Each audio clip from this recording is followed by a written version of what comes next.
सभी हजरात जानते हैं कि इस मर्तबा हमें एक विकल्प मिला है, अल्टरनेट एक पार्टी। और सबसे बड़ी खुशनसीबी की बात यह है कि कायद जो है इस पार्टी में वो हमारा अपना है। ये सबसे बड़ी बात है, प्लस पॉइंट है। वरना बहुत सारी पार्टियां हैं जिनमें कायद हैं, लेकिन वो कायद अब तक हम दूसरे इमाम की इक्तिदा में नमाज पढ़ते रहे, सियासी नमाज, लेकिन अब इमाम सही मिला है और ऐसा मिला है जो साहिब ईमान भी है। तो अल्हम्दुलिल्लाह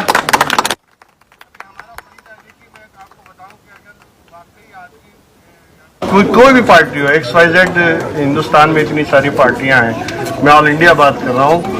किसी भी पार्टी में अगर थोड़ी भी खुलूस और लिल्लाहियत हो ना, सिंसिरिटी जिसको बोलते हैं, वो अगर हो तो फिर उन्हें MIM से तकलीफ नहीं होना चाहिए।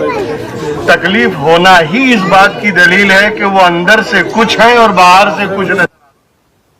बाहर से हमारे साथ हमदर्दी है, लेकिन अंदर से उनके अंदर यानी वो भी एक मोदी बसा हुआ है उनके दिलों में भी। तो सब पार्टियों को तकलीफ हो रही है। उसकी वजह यह है कि ये खुलूस के साथ काम कर रहे हैं और हक की आवाज उठाते हैं, हक की आवाज को बुलंद करते हैं। इसलिए हमें चाहिए कि, और मैं इससे आपने समझा क्या, यानी हिंदुस्तान या इंडिया के अंदर जितनी भी पार्टियां हैं जो अपने आप को सेकुलर कहती हैं, जमहूरियत का दावेदारी करती हैं, लेकिन उनके अंदर छुपा हुआ कहीं ना कहीं तो हिंदुत्व है, उनके अंदर छुपा हुआ कहीं ना कहीं मोदीत्व भी है कि वो सब खाकी अंदर चट्टी है, वो भी खाकी है ना। तो अब वो सारी चीजें सामने आ रही हैं इस पार्टी के आने के बाद। गोया इस पार्टी ने आकर उनके चेहरे पर पड़ी हुई सेकुलर की नकाब को उलट कर बता दिया कि इनको पहचान लो, ये कौन लोग हैं। तो अब हमें उनको तकलीफ सिर्फ एक बात से कि मुस्लिम लीडरशिप, मुस्लिम क़यादत खड़ी नहीं होनी चाहिए। और इंशाअल्लाह हमने तय किया है कि हम खड़ा करके रहेंगे इंशाअल्लाह।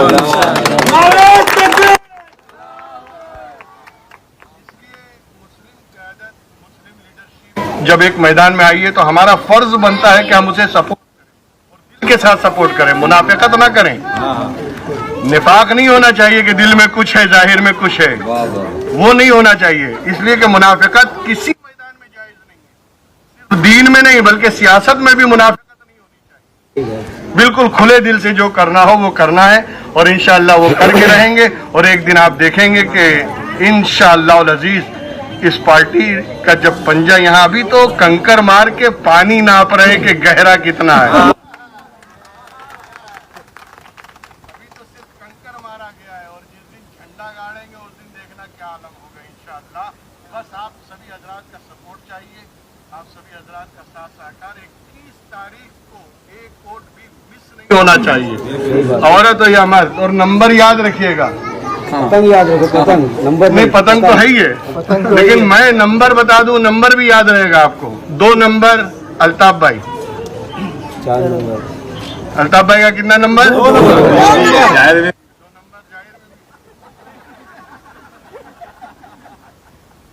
है ना, तो 2 नंबर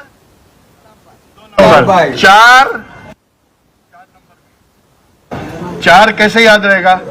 आसमान से कितनी किताबें नाजिल हुई? 4। वो याद रखना, 4 बड़ी किताबें हैं। पैगंबर के जानशीन कितने?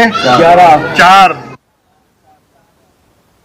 अबू बकर, उमर, उस्मान, अली, 4 खलीफा, है ना। इसी तरह 4 को याद रखिए, 2 और 4, और फिर आता है 11। 11वीं शरीफ में देख तो बहुत दबाते हैं आप, 11वीं वाले को भी याद रखिए। तो 2, 4, 11 और एक आखिरी बचा 18, है ना। ये 18 भी याद रहना चाहिए। और 18 कैसे याद रहेगा? इसलिए कि 9 का पहाड़ा पढ़िए, 9 दूनी 18, 8 और 1 9, 9 तिरिका 27, 7 2 9, 9 चौक 36, 6 3 9 5 45, 5 4 आप आखिर तक पढ़ते जाएंगे, 9 दहम्मन 90, उसमें भी 9। तो ये ऐसा अदद है जो कभी खत्म होने वाला नहीं, हमेशा जिंदा रहता है। और मजे की बात यह है कि 2 नंबर से शुरू है और 9 नंबर पे खत्म है ना। 18 8 और 1 9 होता है ना, 2 नंबर 9 नंबर और दोनों को मिला दो तो 92 होते हैं। 92 के माने मोहम्मद के हैं सल्लल्लाहु अलैहि वसल्लम। तो ये बहुत प्यारा आदत मिला है। इंशाअल्लाह 2 4 11 और 18 ये नंबर याद रखिएगा, पतंग याद रखिएगा।